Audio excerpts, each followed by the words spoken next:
Hello' guys, Nivedita NB ব্লগৰ নতুন এটা ভিডিঅ'লৈ সকলোকে স্বাগতম জনাইছোঁ। মোৰ টাইটেল আৰু থাম্বনেইল দেখি আপোনালোকে গম পাইছেই মই আজি কি বনাবলৈ লৈছোঁ।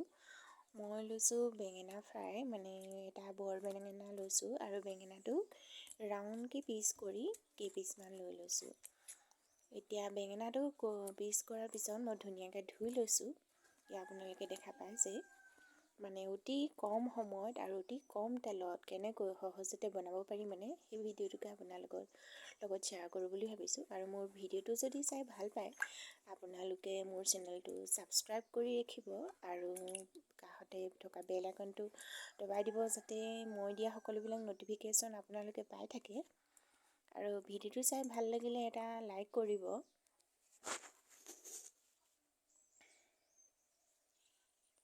এতিয়া মোৰ বেঙেনাখিনি ধুই ধুনীয়াকৈ হৈ গ'ল। এতিয়া তাৰপিছত মই প্ৰথমে লৈছোঁ এয়া এচামুচ নিমখ।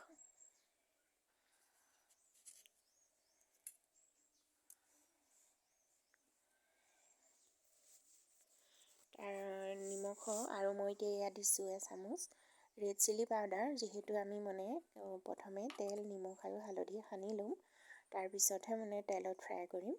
তেতিয়া কম সময় আৰু কম তেলতে হৈ যায়। এতিয়া এয়া দিছোঁ ৰেড চিলি দি আছোঁ আৰু হালধি দিলোঁ।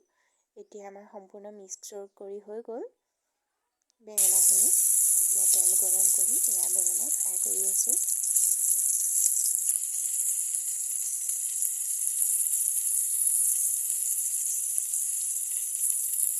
দেখিছেনে কি ধুনীয়াকৈ বেঙেনাখিনি ফ্ৰাই হৈ গৈ আছে।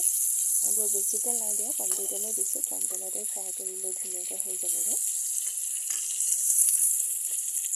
ভিডিঅ'টো কেনে পালে জনাব চাই শেষত।